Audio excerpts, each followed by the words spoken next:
मानसी और मीरा यहाँ पर एक योजना बनाते हैं कि वे अनु को आज रात को फिर से मिलकर डराएंगी। दोनों अपनी इस योजना को अंजाम देने के लिए आगे बढ़ते हैं और सोचते हैं कि अनु के कमरे में जाकर राजनंदिनी के नाम को लेकर कुछ ऐसा करेंगे जिससे अनु बहुत ज्यादा डर जाएगी और जल्द ही इस घर से बाहर निकल जाएगी। दोनों हॉल की तरफ आगे बढ़ रही होती है, तभी उन्हें कोई परछाई दिखाई देती है। जैसे ही वे उस शैडो को देखती हैं तो डर जाती हैं और पूछती हैं कि यह क्या हो गया।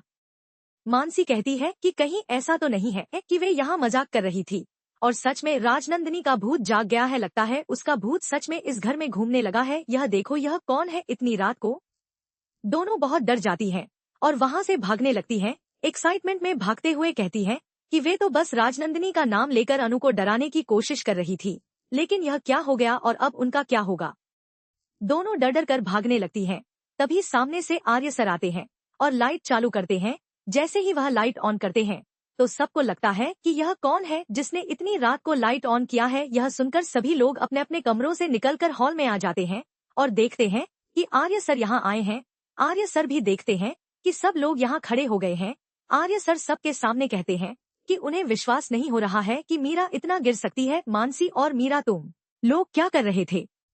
तुम लोग अनु को डरा रहे थे और वह भी राजनंदिनी का नाम लेकर। दोनों चुपचाप से खड़ी हो जाती हैं और डर के मारे कुछ भी नहीं कहती। आर्य सर कहते हैं कि मीरा, उन्हें तुमसे कोई उम्मीद नहीं है तुम्हें न तो किसी के भावनाओं की परवाह है और न ही किसी की इज्जत की। तुम कुछ भी करती रहती हो। उन्होंने सोचा ही नहीं था कि तुम इतना गिर जाओगी। आर्य सर मीरा को बहुत डांटते हैं और फिर इतने गुस्से में आ जाते हैं कि चुपचाप से कमरे की तरफ चले जाते हैं। यहाँ पर गायत्री माँ को भी समझ में नहीं आता है कि ये लोग ऐसा क्यों कर रहे हैं। तभी उन्हें अचानक समझ आ जाता है कि अच्छा, इसीलिए तो अनु उन्हें कह रही थी कि उसे कभी कुछ दिखाई दे रहा है, कभी कोई और चीज दिखाई दे रही है, कभी आईने में कुछ लिखा हुआ दिखता है और कभी उसकी अंगूठी खो जाती है। जब अनु की अंगूठी खोई होती है तो अनु कहती है कि अगर वह अंगूठी किसी के पास है तो प्लीज उसे वापस कर दे। तो दोनों यहाँ पर बहुत ज्यादा डर गई होती है और वह अंगूठी दे देती है। दोनों के डर के कारण अनु से कहती है कि अनु, हम लोग तो बस ऐसे ही मजाक कर रहे थे, हम लोग बस देखना चाहते थे कि तुम क्या करती हो। इस तरह कहकर वह दोनों वहाँ से निकल जाती है। उसके बाद अनु को विश्वास नहीं आता कि ये दोनों इतना गिर सकती हैं। वह सोचती है कि ये दोनों मुझे डराने के लिए राजनंदिनी का नाम लेकर डरा रही ताकि मैं डर जाऊं और इस घर को छोड़ दूं। इन लोगों ने शायद यही सोचा होगा कि वे डरा डरा कर उसे पागल कर देंगी। अब अनु इन दोनों के ऊपर और भी ज्यादा गुस्सा हो जाती है और कहती है कि वह इन दोनों को देख लेगी।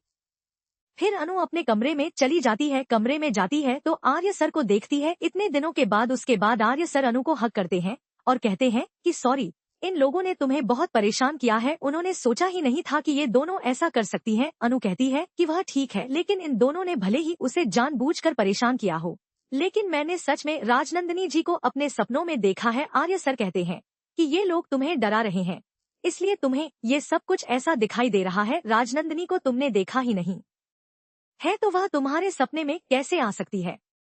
अनु कहती है कि वह राजनंदिनी थी और उसे इसका यकीन है क्योंकि सपने में आर्य सर भी थे और वे उसे राजनंदिनी कहकर बुला रहे थे। आर्य सर सोचते हैं कि अनु को ऐसा सपना कैसे आ सकता है। वह कहते हैं कि तुम बहुत ज्यादा डिस्टर्ब हो, ये लोग तुम्हें इतना डरा दिए हैं